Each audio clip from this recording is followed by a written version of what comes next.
Hello my lovely YouTubers. I've had a bit of a funny week, so I haven't made a video for you for a bit. But here we are in the gloaming with the red mare. And, good girl. This is a really good back to basics reminder. I always love those. She's been off for about 10 days with an abscess, and she's just sound again. So she's been all poulticed up and in her field and eating her hay and absolutely in her comfort zone. And I thought, we'll just do a little walk up and down. This is what we call our 50-foot trail ride, which is a brilliant Warwickshire idea. Little walk up and down, just to get her used to moving again and being with me again and going out. And as you can see, she's stopped. Now, in the old days, I would have said, for goodness sake, you've been working with this horse for 9 years. You've learned a whole new way of horsemanship. You've written books about it. Oh, hold on, we've got a car coming. You can come with me now, Doodle.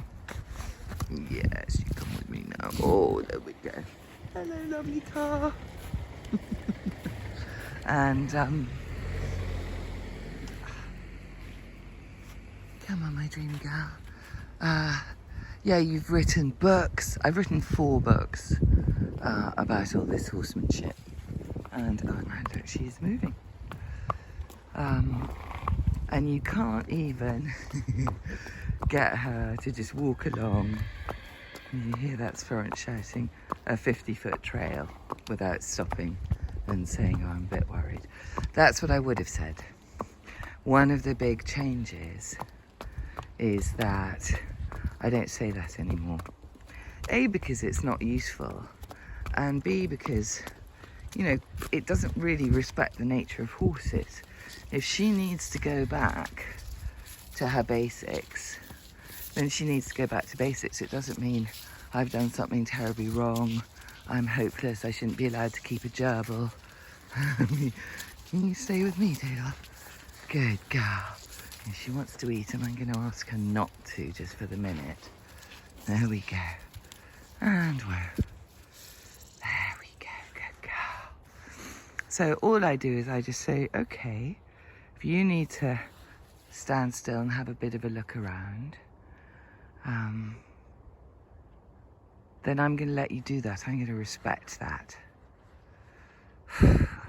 And I'm not going to blame you, and I'm not going to blame me, and I'm not going to feel embarrassed and humiliated because we've had to go back to, you know, kindergarten, when only it feels like moments ago, you know, we could gallop up the Scottish hills.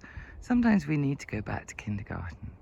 And I find it's really important to allow that, you know, to allow yourself to just go back and make sure that those foundations are completely solid, because they can get wobbly for all kinds of reasons.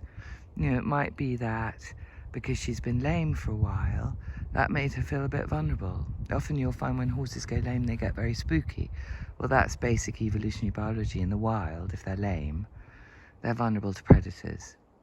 So she might be carrying a bit of that. It might just be that she hasn't been out for a while, so we need to get her used to it again. It might be that I'm carrying a few jangles, hidden jangles in me, as I've had a bit of a funny week. I haven't been feeling at all well.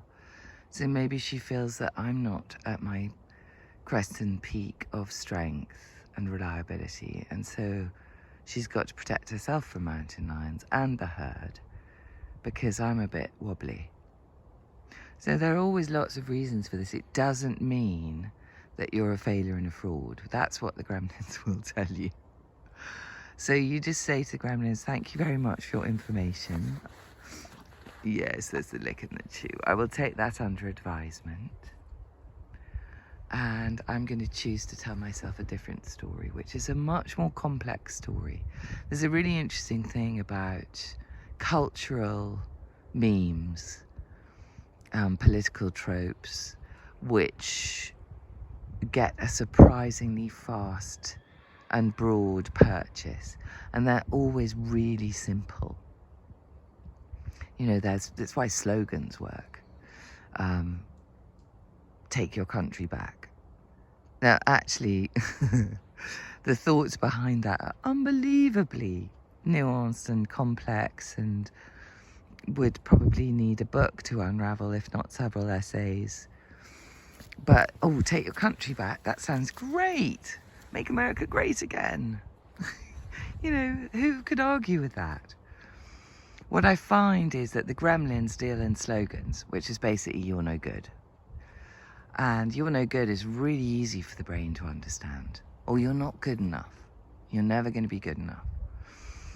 Unraveling what's going on, as I've just done, you know, what might be happening now, that's a complex set of thoughts with lots of little hidden undertows and reading between the lines and all that kind of stuff. And so that's much less easy for the brain to accept, isn't it, Doodle? Much easier to just say you're not good enough and you've let your horse down. So always be aware of anything that sounds like a slogan, anything that sounds like it's simplified or reductive or just kind of too blatant to be true, and think, let's ask about the question behind the question. Let's ask about the story behind the story. So I'm not going to beat myself up because she's a little bit anxious. There is actually a slightly odd person there in a high-vis jacket, and she can't quite work out what he's doing. He's actually, yes, you can't, can you? So, you know, she's quite right to have a look. She hasn't been out here for a bit. I'm not going to blame her for that, and I'm not going to blame myself for that. What I will do is make sure that we deal with it, because I want her to be able to walk out into this world with complete relaxation and confidence.